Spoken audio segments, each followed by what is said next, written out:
जिस जीव के कारण भगवान प्राप्त हो रहे हैं, भगवान से पहले उस जीव को धन्यवाद दिया करिए।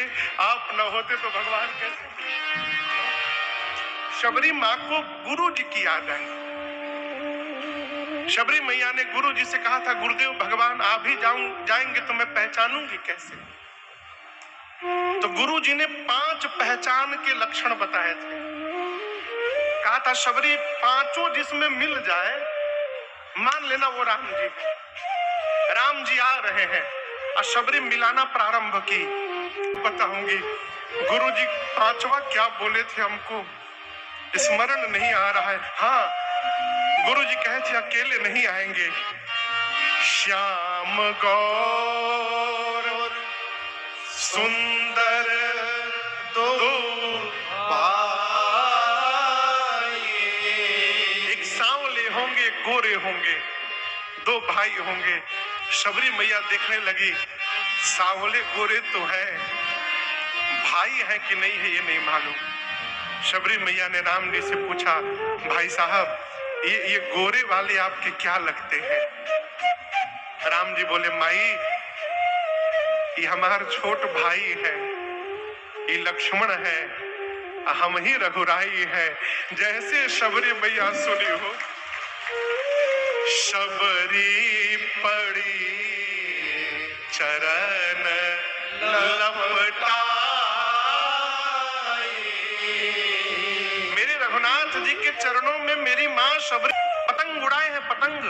पतंग के धागे को जैसे लटाई में लटाई कहते हैं ना, यहाँ कुछ और कहते होंगे, उसमें लपेटते हैं, वैसे शबरी मैया भगवान के चरणों में उलझ गई।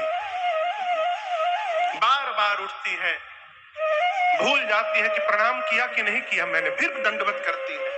कई बार प्रणाम किया। गुरु जी ने कहा था राम जी आएंगे तो बिठा करके पांव पखारना। सुंदर आसन बिछा करके भगवान को बिठाया और कहा, प्रभु आपकी प्रतीक्षा में कभी रोई नहीं हूं, आंखों में ही इतना जल भरा है जिससे आपके पांव को पखारा जा सकता है, प्रभु आज्ञा प्रदान करिए। भगवान के सिर पर चरणों को, मुसिर को रखकर चरणों पर, और इतना रोई है मेरी मां शबरी कि प्रेम अश्रुओं से ही भगवान के चरणों को पखार दिया। गुरु जी ने कहा था पांव पखारने के बाद कुछ भोजन कराना, कंदमूल फल ला कर दिया। लोग लगता है आपको कि भगत भगवान को अपना जूठा खिलाएगा। भगवान भले खा लेंगे, भगवान भले खा लेंगे जूठा, लेकिन भक्त जूठा खिलाएगा ये समझ में नहीं आता। मानस में भी लिखा हो नहीं है कि शबरी मैया ने जूठा फल खिलाया था, लेकिन हम आपको बताएं चखा जरूर था। शबरी जी ने फलों को चखा जरूर था, लेकिन जूठा नहीं था। अब आप कहोगे महाराज चखेंगी तो जूठा क्यों नहीं होगा। शबरी मैया जाती थी जहां बेर लगे थे, एक वृक्ष के 10-12 फलों को तोड़ तोड़ के पहले चखती थी चारों तरफ से। जिस वृक्ष के चारों तरफ के फल मीठे निकल जाते थे, फिर उसी वृक्ष से फलों को भगवान प्रेम सहित प्रभु खाए। कैसे खाए, बारंबार बखान। इसका अर्थ एक बेर उठाते थे राम जी, पाते थे, कहते थे अरे मैया ये तो बड़ा मीठा है। फिर दूसरा उठाते थे, खा के कहते थे माँ ये तो पहले वाले से भी मीठा है। जितनी बार खाते थे उतनी बार प्रशंसा। पूज्यपाद गोस्वामी श्री तुलसीदास जी महाराज विनय पत्रिका में लिखते हैं कि जानत प्रीति रीति रघुराई। पूरे संसार में केवल रघुनाथ, जहां जहां राम जी जाते थे, मित्रों के घर, ससुराल में, गुरु जी के घर, अपने घर, भगवान को 56 भोग मिलता था भोजन में। प्रभु पाते थे, फिर भोजन कराने वाले हाथ जोड़कर पूछते थे प्रभु कैसा स्वाद बना है। तब राम जी कहते थे कि देखो आपके भोजन में स्वाद तो है, परंतु इसमें वो बात नहीं है जो मेरे शबरी मैया के फल में मुझे मिले थे, वो मिठास इसमें नहीं। तहां तहां कहीं सबरी के प्रीति रघुराई। शबरी मैया से गुरु जी ने कहा था राम जी आए तो भोजन करा के स्तुति करना, यहीं फंस गई शबरी मैया। शबरी मैया बोली प्रभु मैं पढ़ी लिखी नहीं हूं, अधम जाति से हूं, अधम में भी अधम हूं, हे पाप शत्रु मैं स्त्री हूं, मैं आपकी स्तुति कैसे करूं। राम जी बोले पहले मेरी बात सुनिए मैया, कोई व्यक्ति जाति से, पात से, धन से, बल से, वैभव से, साम्राज्य से, गुण से, चतुराई से, ज्ञान से बिना पानी का बादल होता है जिसका कोई अर्थ नहीं होता है। मैं केवल एक भक्ति का संबंध मानता हूं और आप में नमो की नमो भक्ति है। शबरी मैया बोली प्रभु मेरे में भक्ति है। राम जी बोले मैं बताते जाता हूं, मिलाते जाइए।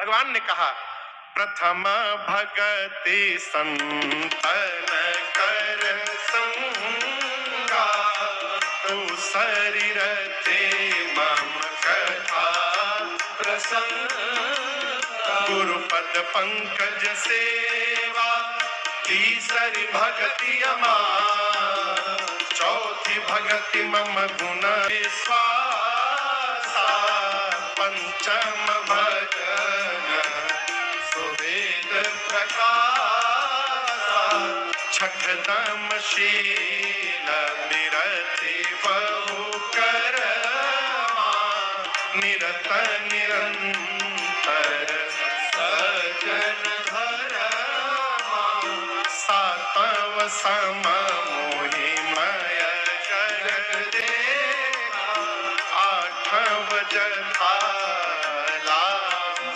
संतोषा, मम भक्त पुने नहीं देखहि पर दोषा, नवम सरल सब सन छलहीना, नवम सरल हर्षण दीना, मम हर्षण दीना, मम हर्षण दीना।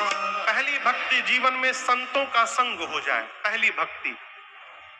दूसरी जो आप पिछले 9 दिनों से 13 वर्षों से कर रहे हैं, भगवान की कथा में प्रेम हो जाना करना, ये तीसरी भक्ति।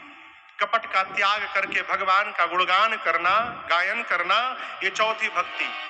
विश्वास पूर्वक भगवान के मंत्र का जप करना, ये पांचवी भक्ति। जीवन में समदम से युक्त होकर सज्जनता पूर्वक अपने कर्तव्य का पालन करते रहना, ये छठवीं। भगवान से अधिक करना, ये सातवीं भक्ति है। धर्म पूर्वक जितना लाभ हो रहा है उसी में संतुष्ट रहना और कभी किसी के दोष की स्वप्न में भी चर्चा न करना, ये आठवीं भक्ति। जीवन में सरल हो जाना, सहज